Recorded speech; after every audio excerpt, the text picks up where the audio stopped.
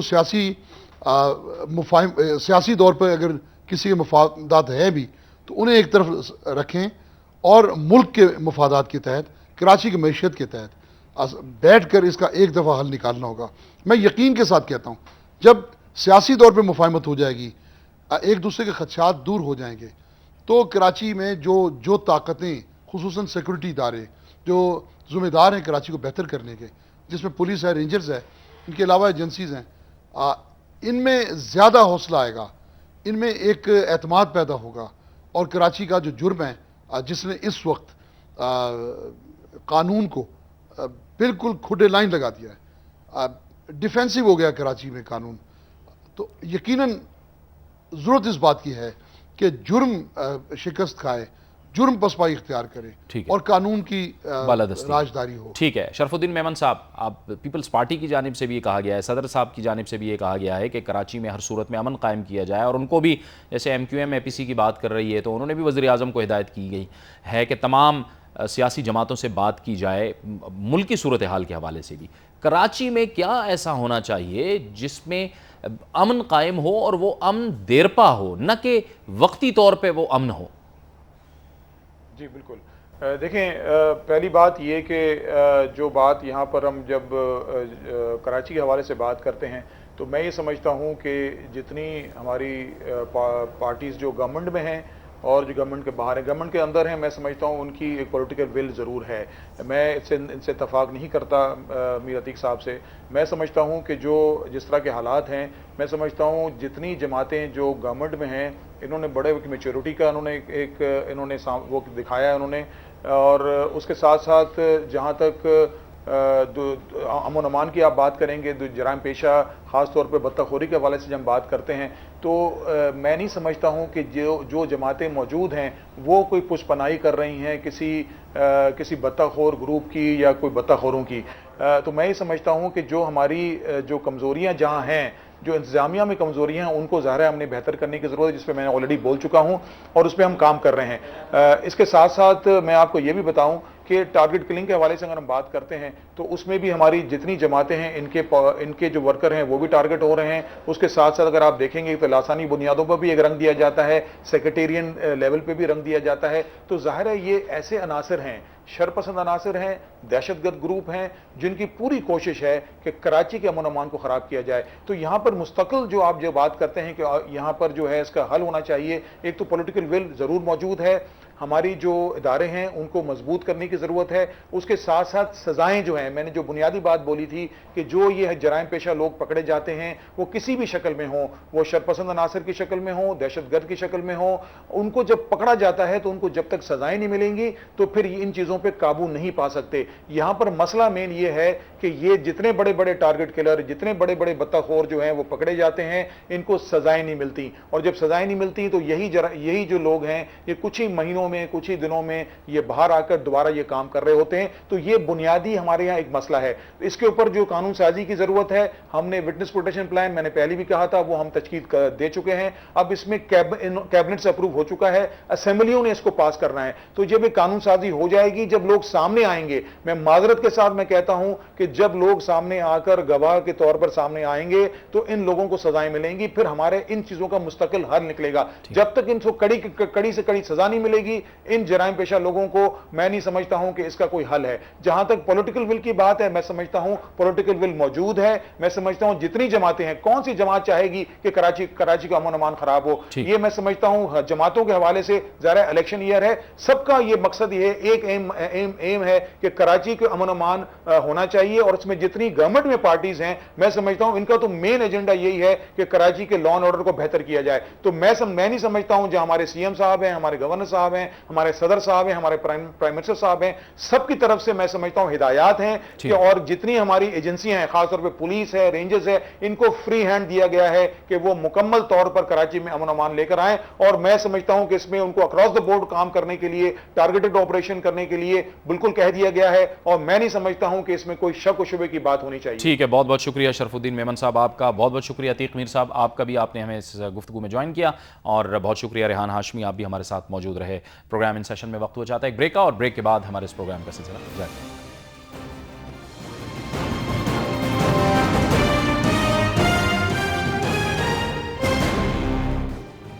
Programme میں ایک بار پھر ناظرین آپ کو خوش آمدید کہتے ہیں, اور اب بات کریں گے رمضان المبارک کے اس مقدس مہینے میں بدترین لوڈ شیڈنگ نے عوام کا حال بے حال کر دیا ہے. ہم نے دیکھا گزشتہ روز بھی ملک کے مختلف شہروں میں اس حوالے سے شدید ترین احتجاج ہوا, اور آج بھی لاہور کے علاقے کالا شاہ کاکو میں اس کے خلاف زبردست قسم کا احتجاج ہوا. اس سے پہلے حکومت کی جانب سے کہا گیا تھا کہ رمضان المبارک میں کم از کم سحری اور افطار میں لوڈ شیڈنگ نہیں کی جائے گی, لیکن حکومت کا یہ دعویٰ سچ ثابت نہ ہو سکا اور مسلسل لوڈ شیڈنگ کا سلسلہ جاری ہے. اب بھی یہ کہا جا رہا ہے کہ ملک میں جو طلب ہے اور جو رصد ہے اس میں 5000 سے زائد میگا واٹ کی کمی کا سامنا ہے اس وقت. اس کا مستقل حل کیا ہے اور کیوں کر حکومت یہ قابو نہیں کر پا رہی, اسی پر بات کرنے کے لیے آج ہمیں جوائن کیا ہے لاہور سے پیپکو کے سابق مینیجنگ ڈائریکٹر جناب سید منور بصیر نے. بہت شکریہ منور بصیر صاحب. مستقل حل حکومت کے پاس کچھ نظر نہیں آ رہا, وجہ کیا ہے؟ یہ سرکولر ڈیٹ کا معاملہ ہے, جب تک پیسہ نہیں آئے گا اس وقت تک یہ مسئلہ حل نہیں ہوگا. دیکھیے, حکومت کے پاس یا کسی کے پاس بھی حل جب آئے گا جب اس کے لیے آپ کوئی مثبت پلاننگ کریں گے اور اس پہ عمل کریں گے. آپ اگر پوچھ لیجئے موجودہ وزیر اعظم سے, راجہ صاحب سے, یا سابق وزیر اعظم سے, یا احمد مختار سے, یا نوید اسماعیل صاحب بھی آ گئے ہیں, وہ بھی اپنے کو بڑا ایکسپرٹ کہتے ہیں, کہ بھئی یہ بتا دیں کہ پچھلے 4-4.5 سال میں آپ نے کون سا پروجیکٹ کون لے کے آئے. نہ صرف یہ ہے کہ آپ نے جو پرانی جو جنریشن تھی 16,000 میگا واٹ تک, آج سے 4 سال پہلے جنریشن آپ کی آ جاتی تھی, اب 14,000 ہے, اور یہ جب کوئی ٹرپ آ رہا ہوتا ہے تو 12,000. آپ کی ڈیمانڈ تو ہے 18 سے 20,000. تو یہ جو آج کل حالات ہیں, یہ دھول نہیں ڈالنی چاہیے حکومت کو لوگوں کی, اور یہ جھوٹے وعدے کرنا کہ یہ رمضان آ گیا ہے. بھئی کس طرح سے آپ 18,000 میگا واٹ کر دیں گے؟ کرتے یہ ہیں کہ جی فیکٹریز کو بند کر دیا, اس علاقے کو بند کر دیا. میں ابھی آج گاؤں سے ہو کے آ رہا ہوں, وہ کہتے ہیں 2 گھنٹے بجلی آتی ہے, کبھی 3 گھنٹے آتی ہے, وہاں نہ ٹیوب ویل چل رہے ہیں نہ کچھ کر رہا ہے. غریب سارے راستے میں اگر آپ دیکھتے ہیں لاہور کے باہر جائیں, ہر چھوٹے شہر گاؤں میں لوگ باہر منجیوں میں بیٹھے ہیں, پنکھے جھل رہے ہیں کہ کسی طرح سے. اور رمضان کا مہینہ ہے, ادھر بھی یہ آپ کی ٹیم آئی ہوئی ہے, یہاں بجلی نہیں ہے, یہ جنریٹر چلایا تو کچھ ایک لائٹ والا چل رہی ہے تو ریکارڈنگ ہو رہی ہے. تو کوئی حل, مستقل حل ہے, ہر چیز کا حل ہے. انسان ماشاءاللہ سے بہت اہل لوگ پاکستان میں بھی ہیں, دنیا میں بھی, ہر چیز کا حل جب ہوتا ہے کہ جب آپ ایک پلان کر کے اس کو امپلیمنٹ کریں. زبانی کلامی کہہ دینا جی آرڈر کر دیا, کبھی پریزیڈنٹ کا آرڈر آ جاتا ہے, کبھی پرائم منسٹر کا آرڈر آ جاتا ہے, کبھی ایم ڈی کا آرڈر سے تو نہیں مشینیں چلنے لگیں. یہ آرڈر سے آپ نے جو سرکولر ڈیٹ کا کہا ہے وہ کل کے اخبار میں آ گیا ہے کہ جی پی ایس او اب جو ہے کہ انرجی سیکٹر جو ہے وہ ڈیفالٹ کی برنک پہ. یہ آج سے 4 سال پہلے کہا گیا تھا, بتایا گیا تھا کہ دیکھیں یہ ہو جائے گا اگر آپ لوگوں نے ابھی سے اس پہ عمل درآمد نہیں کیا. لیکن افسوس سے کہا جاتا ہے کہ حکومت نے اور چیزوں میں پڑی رہی, رینٹل میں پروجیکٹ پڑی رہی. گیس اگر لے آتے, پائپ لائن تو بڑی دور کی بات ہے, ایل این جی کا پروجیکٹ اگر آپ کے ساتھ گیس اس وقت اویلیبل کر دی جائے تو آپ کی کم سے کم 1,500 اور آپ کی جنریشن ہو سکتی. سرکولر ڈیٹ آپ ٹھیک کر دیں تو اس سے آپ کی 1,500-2,000 وہ بڑھ جاتی ہے. جو آپ کے نوید اسماعیل صاحب میرے پاس آئے تھے جب میں ایم ڈی تھا کہ جی ہم آپ کے پلانٹ چلائیں گے, آپ ان کے پاس ہیں پلانٹ چلائیں, کہ جی آپ یہ 2,000 بنا رہے ہیں ہم 3,000 بنائیں گے. میں کہتا ہوں 100 بسم اللہ. وہ ان کے پاس ہے, وہ جو جینکو کے اپنے پلانٹ سے 3,500 ان کی ریٹنگ ہے, وہ 1,400-1,500 پہ چل رہے ہیں. 4-4.5 سال میں اگر یہ حکومت ان کو ٹھیک نہیں کر سکی تو پھر کب کرے گی؟ اب تو الیکشن آ رہا ہے, پھر لوگوں کو جواب دیں. ٹھیک ہے. اچھا منور بصیر صاحب, اس میں ایک اہم بات جو ہم نے دیکھا کہ پبلک اکاؤنٹس کمیٹی کے جو چیئرمین ہیں ندیم افضل چند صاحب, ان کی جانب سے یہ بیان سامنے آیا, خود ان کا تعلق پیپلز پارٹی سے ہے, کہ وزیر پانی اور بجلی کے حلقے میں لوڈ شیڈنگ نہیں ہوتی, ان کے شہر میں نہیں ہوتی. جو وزیر مملکت ہیں ان کے شہر میں 4 سے 6 گھنٹے لوڈ شیڈنگ ہوتی ہے, لیکن میرے حلقے میں وہ کہتے ہیں کہ 20 گھنٹے لوڈ شیڈنگ ہوتی ہے. اس سے تو یہ بات ثابت ہوتی ہے کہ یہ جو لوڈ شیڈنگ جس طرح اپوزیشن نقطہ اٹھاتی ہے کہ یہ متوازی نہیں ہے. جہاں جس طرح سے بس کیے جاؤ وہیں پہ اسی طرح سے ہو رہا ہے, جہاں جو مرضی ہو, یعنی اس کی تقسیم میں بھی کوئی مسئلہ ہے؟ نہیں, تقسیم میں یہ مسئلہ ہے کہ جہاں منسٹر نے کہہ دیا, آپ جا کے دیکھ لیں اسلام آباد میں کچھ سیکٹرز ہیں جہاں لوڈ شیڈنگ نہیں ہوتی, کیونکہ وہاں وہ آف نہیں کرتے. پھر باقی جگہ اگر جہاں آپ کی ویسے اگر 12 گھنٹے ہونی ہوئی تو وہاں 2 گھنٹے 14 ہو گئی, جہاں 14 ہے وہاں 16 ہو گئی, کیونکہ جن علاقوں میں یہ نہیں کرتے. آج کل تو یہ کوئی دوست ہے ہمارے, آپ کو پتہ ہے, ڈاکٹر وارا, ینگ ڈاکٹرز کی بھی اسٹرائک تھی, انہوں نے کہا جی اب آپ فکر نہ کریں, آپ بیمار ہو کے ہسپتال آ جائیں, کیونکہ ہسپتالوں کی بجلی نہیں جاتی. تو اب یہ ہے کہ سارا ملک تو بیمار ہو کے ہسپتال میں نہیں بیٹھ سکتا کہ دن بھر اے سی چل رہا ہے یا پنکھا چل رہا ہے, یا آپ کی ایئرپورٹس کی نہیں جاتی. باقی تو آپ کی آپ دیکھیں, اور جہاں ہم اور آپ رہتے ہیں شہروں میں, یہاں تو پھر کچھ مناسبت ہے, لیکن آپ گاؤں میں چلے جائیں جہاں غریب آدمی, اور خاص طور سے وہ علاقے جو مین جی ٹی روڈ پہ نہیں ہیں, آپ اندر جائیے تو وہاں تو 22 گھنٹے بجلی نہیں آ رہی. اور جو ابھی تک یہ دیکھا گیا, یہ میں بالکل 100% اعتماد سے کہہ رہا ہوں کہ کوئی ایسا اقدام نہیں نظر آ رہا, نہ سرکولر ڈیٹ کو یہ حل کر سک رہے ہیں, نہ انہوں نے کوئی ارادہ کیا ہے. پی ایس او کل کو اگر یہ ڈیفالٹ کر جاتا ہے تو آپ کا جتنا تیل ہے, یہ آپ کی کیبنٹ نے کہہ دیا یہ 28,000 ٹن آپ دیں گے دن کا. وہ 2 دن دیا, اس کے بعد پیسے چاہیے تھے, وہ پھر 20-22 ٹن پہ آ گیا. وہ اگر وہ بڑھائیں تو 4-5 ہزار تو آپ کی جو ہے موجودہ کیپیسٹی میں یہ بڑھ سکتی. لیکن اس کو کرنے کے لیے آپ کو ٹھیک پلاننگ چاہیے, ٹھیک لوگ چاہیے. ٹھیک ہے. اور وہ جب تک یہ اپنے خاص لوگوں کو لگائے جائیں گے. منسٹر صاحب احمد مختار صاحب نے کہا تھا کہ جی مجھے منسٹر لگاؤ, میں 6 مہینے میں کر دوں گا. میں کہا 2 تو ہو گئے ہیں, تو وہ کس طرح سے کر دیں گے. اور غلط, میں یہ کہتا ہوں کہ یہ عوام کو سب سختی سہنے کے لیے تیار ہیں, آپ بھی ہم بھی, میرے خیال سے جتنے آپ. اچھا, اس میں منور صاحب آپ کے تجربے کی روشنی میں آپ سے پوچھنا چاہیں گے کہ یہ جو رمضان المبارک میں کم از کم سحری اور افطاری میں لوڈ شیڈنگ نہ کی جائے, یہ تو مینج کیا جا سکتا ہے نا؟ آپ کا تجربہ کیا کہتا ہے؟ یہ جی بالکل, یہ مینج اس طرح سے کیا جاتا ہے کہ اس وقت یہ پھر پانی ریلیز جو ہوتا ہے نا, جو دن کا پورا ڈیمز کا, منگلہ کا, تربیلا کا, غازی بروتا کا پانی کا ریلیز ہوتا ہے, وہ دن کے وقت نہیں کرتے, زیادہ کر دیتے لوڈ شیڈنگ. اس وقت یہ پھر پیک جنریشن کر سکتے ہیں. لیکن اس کے لیے ٹھیک سے مینج کرنا, آرڈرز ہونے چاہیے. اس کی جو آپ کا نیشنل کنٹرول پاور سینٹر ہے, اس میں مانیٹرنگ ہو, اور اس میں وہ لوگ بیٹھیں جن کو پتہ ہے کہ کرنا کیا ہے. اب آپ نے کسی کو اسلام آباد پوسٹ کر دیا سفارشی کو, ادھر ایس ڈی او پوسٹ ہو گیا, ادھر ایکس سی این پوسٹ ہو گیا, چیف انجینئر ہو گیا, مرضی سے جہاں ان کو کمیشنیں ملتی ہیں. تو اس طرح سے نہیں ہوگا. نوید اسماعیل صاحب پرائیویٹ سیکٹر سے آئے ہیں, میں تو ان کو ہم خوش آمدید بھی کہتے ہیں کہ کریں. یہ مشکل وقت ہے لیکن حل کریں نا ایسے. ٹھیک ہے. اور نہیں ہوتا, میں کہتا ہوں اگر نہیں ہوتا ان سے حل تو دے دیں پروفیشنلز کو. بہت ہوگی 4.5 سال, اور یہ آپ میرے سے ابھی لکھوا لیں, آپ یہ ریکارڈنگ 2 سال بعد دیکھ لینا, 3 سال بعد پھر دیکھ لینا, کیونکہ 2012 سے 15 تک کوئی ایسا پروجیکٹ نہیں اس حکومت نے کیا جو اضافی جنریشن کرے. ٹھیک ہے. سرکولر ڈیٹ آپ نے نہیں حل کیا. ایک اچ پاور پلانٹ آئے گا جو بہت پرانا چل رہا تھا, وہ 2013 میں 450 میگا واٹ کا اللہ کرے آ جائے, کچھ چھوٹے ہیڈل آ جائیں گے. آپ کی جو مانگ ہے, جو ڈیمانڈ ہے, وہ تو بڑھتی جا رہی ہے. ٹھیک ہے. ہر بلڈنگ آپ دیکھیے اس کے باہر 100 اے سی لگے ہوئے ہیں. بہت بہت شکریہ سید منور بصیر صاحب, آپ نے ہمیں اس گفتگو میں جوائن کیا. اور ان کا کہنا تھا کہ مناسب حکمت عملی کی ضرورت ہے, یہ مینج ہو سکتا ہے. پروگرام ان سیشن میں وقت ہو چاہتا ہے ایک بریک کا, اور بریک کے بعد ہمارے اس پروگرام کا سلسلہ جاری ہے.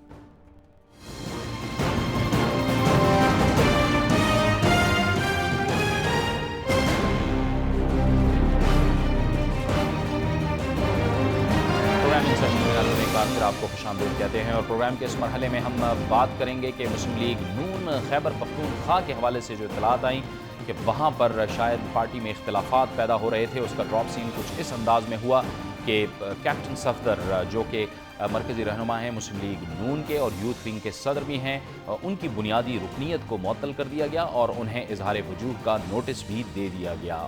ان کے خلاف جو شکایت آئی وہ یہ تھی کہ وہ اب مسلم لیگ نون کے ایک اور رہنما امیر مقام کو شاید خیبر پختونخوا کا صدر بنانا چاہتے تھے, اور اس حوالے سے انہوں نے پیر صابر شاہ اور سردار مہتاب عباسی کے خلاف ایسے بیانات دیے تھے جن بیانات کا نوٹس لیا گیا تھا مسلم لیگ نون کی اعلیٰ قیادت کی جانب سے، میاں نواز شریف صاحب کی جانب سے۔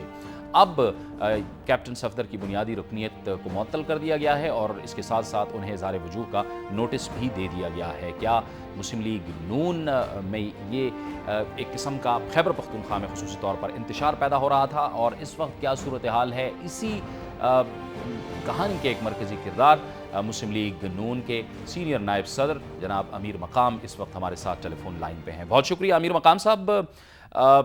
یہ کیا اس کو کہا جائے، یہ کوئی انتشار ہو رہا تھا، کوئی اختلاف ہو رہا تھا، یہ کیا ہو رہا تھا؟ اور چونکہ اس میں آپ کا بھی نام آ رہا ہے تو اس لیے ہم چاہیں گے کہ آپ کا بھی نقطہ نظر لے لیں۔ نہیں، سب سے پہلے تو آپ نے کہا کہ ایک بنیادی کردار، اور یہ جو آپ نے تمہید باندھ کر بات کی، تو اس طرح سچ اس طرح بات نہیں ہے، اور یہ بات اتنی بڑی بات بھی نہیں تھی کہ اس نے میڈیا میں جتنا ہائپ کریٹ کر دیا گیا اور اس کو جس طرح بڑھا چڑھا کر پیش کر دیا گیا۔ ہر ایک پارٹی میں ضرور اختلاف رائے ہوا کرتی ہے، اور جب بڑی پارٹی اس میں ضرور ہوا کرتی ہے ایک دوسرے کے خلاف بات کرنا، یہ کرنا، مگر جو مین مقصد ہے تو خواہ وہ کیپٹن صفدر ہے، سردار مہتاب صاحب ہے، پیر صاحب ارشاد صاحب ہے، میں ہوں، جھگڑا صاحب ہے، میرے ساتھ دوسرے کئی لوگ آئے، تو فان صاحب ہے، ہمارا سب کا مقصد ہے کہ لیڈر ہمارا میاں نواز شریف ہے اور اسی پارٹی میں ہے، ہمارا مثال ایک گھر کی ہے، تو گھر میں کبھی تلخی بھی ہوتی ہے، کبھی اچھی باتیں بھی ہوتی ہے۔ یہ بات جو آپ نے کہی کہ ان کے اختلافات کے حوالے سے، تو ایک میں یہ ریکارڈ درست کرانا چاہتا ہوں کہ میری وجہ سے ان کے درمیان اگر تھوڑی بہت اختلاف ہے تو وہ میری وجہ سے نہیں ہے، وہ بہت پہلے کی ہے، اگر آپ دیکھ لیں۔ اور وہ اختلاف آپ کو یہ بھی یاد، کیونکہ آپ تو ماشاءاللہ ہمارے صوبے سے بھی تعلق رکھتے ہیں اور آپ ہر ایک بندے کو جانتے بھی ہیں، وہ اگر آپ سر انجام خان کی شکل پہ دیکھیں، سبحان خان، دوسرے، یہ سارے آپ کو پتہ ہے، اور ایک کیپٹن صفدر اور ان کے درمیان اس کی جو ضمنی الیکشن تھے یا اس سے پہلے، تو اس کی کوئی ڈیفرنسز پہلے سے ضرور تھے، اور اب بھی ہوئے ہوں گے، مگر اس کا مطلب یہ نہیں کہ اس سے پارٹی کی صحت پر کوئی اتنا اثر پڑ نہیں، گیا۔ آپ کا کہنے کا امیر مقام صاحب مطلب یہ ہے کہ آپ کا اس سے براہ راست کوئی اس طرح تعلق نہیں تھا، آپ کی کوئی ایسی خواہش نہیں تھی؟ نہیں، میں یہ بات کلیئر کرنا چاہتا، آپ مجھے بہت قریب سے بھی جانتے ہیں، اور میری اتنی کوئی لمبی سیاسی لائف بھی نہیں ہے، ابھی 2002 میں پالیٹکس میں ہے، اور میں نے کبھی بلیو ہی نہیں کیا سازشوں کی سیاست پر، اور کبھی عہدوں کے پیچھے بھاگا ہی نہیں ہو، یہ میرا راہ ہی نہیں ہے۔ جس دن سے میں سیاست میں آیا ہوں، میں نے ہمیشہ جو کچھ کیا ہے یہ سیکھا ہے کہ بس خدمت کرنا، اور ایک ڈیووشن سے، ایک جذبے سے، اور ڈیلیور کرنا، اور وہ آپ سب کے سامنے کہ جو بھی ہوتا ہے، اور جہاں بھی میں ہو، تو میں نے خواہش کا اظہار نہیں کہ خود بخود اس طرح ہوا ہے، اور میرا اللہ تعالیٰ کا احسان ہے کہ یہ عادت رہا ہے کہ میں نے سب کو ساتھ چلایا بھی ہے۔ اگر میں مسلم لیگ کا صدر تھا تو آپ سے بہتر کون جانتا ہے کہ اس میں اتنے بڑے بڑے شخصیات، سیف اللہ برادران، گور ایوب صاحب، امان اللہ جدور صاحب، نثار محمد خان، سید علی شاہ وغیرہ کئی لوگ تھے، مگر میں نے سب کو ایک ساتھ ہی چلایا، اور مجھ سے کسی کو شکایت کا موقع ملا ہی نہیں ہے۔ اور اب جب ہم نے ڈیسائیڈ کر لیا، اپنے پارٹی میں جو اختلافات حکومت سازی کے وقت آ گئے، اور ہم نے یہ ڈیسائیڈ کر لیا کہ ہمیں دوسری جگہ جانا ہے، اور پھر ایک کنسلٹیشن کی پروسیس ہے جو 2-3 مہینے جاری رہی، اور میں اکیلا ایک شخص ہوں نہیں کہ میں اپنے حلقے کی سیاست کرتا ہوں، میں پورے صوبے اور فاٹا کی پالیٹکس کرتا ہوں، اور ہر جگہ میرے ساتھی اور دوست تھے، تو ان سب کی ایک تفصیلی مشاورت کے بعد یہ فیصلہ کیا گیا کہ ہمیں مسلم لیگ نون کا حصہ بننا چاہیے۔ تو اس کے بعد 6 اپریل کو ہم نے مشترکہ اعلان کیا، پشاور میں میاں صاحب آئے اور اس کی ٹیم کا حصہ بن گئے، اور ایک جذبے سے بن گئے، ہم نے اقتدار چھوڑ کر بن گئے، وزارت چھوڑ کر بن گئے، وزیر تو میں وہی بھی تھا، سب کچھ تھا، مگر وہ چھوڑ کر ایک ملک کی مستقبل کے لیے اور آئندہ کے لیے کچھ ڈیلیور کرنے کے لیے ہم نے یہ ڈیسائیڈ کیا، اور مسلم لیگ نون کا حصہ بن گیا، اور میاں نواز شریف صاحب کو لیڈر تسلیم کیا، اور دل سے تسلیم کیا، اور جس دن سے آئے اسی جذبے سے کام کر رہے ہیں کہ ایک آپ دیکھ رہے ہیں، آپ اسی صوبے سے تعلق رکھ رہے ہیں، وہ پہلے والے بھی یاد رکھو 6 اپریل سے، اور اس کے بعد بھی دیکھو کہ آپ جہاں بھی جاتے ہیں تو اللہ تعالیٰ کا احسان ہے، آپ کو مسلم لیگ نون ہی نظر آئے گی۔ اور میں یہ بالکل وصول سے کہتا ہوں کہ آج کی حالات میں ہمارے صوبے میں KPK میں مسلم لیگ نون سب سے بڑی سیاسی قوت ہے، تو اس کی یہ بات نہیں کہ میں نے کوئی یہ خواہش کی ہے، مجھے میاں صاحب نے مجھ پر اتنا ٹرسٹ کیا، اتنا اعتماد کیا، مجھے اپنے پارٹی کا سینئر نائب صدر بنا دیا مرکزی، میرے لیے وہ سب کچھ ہے، میرے ہاتھ تو نہ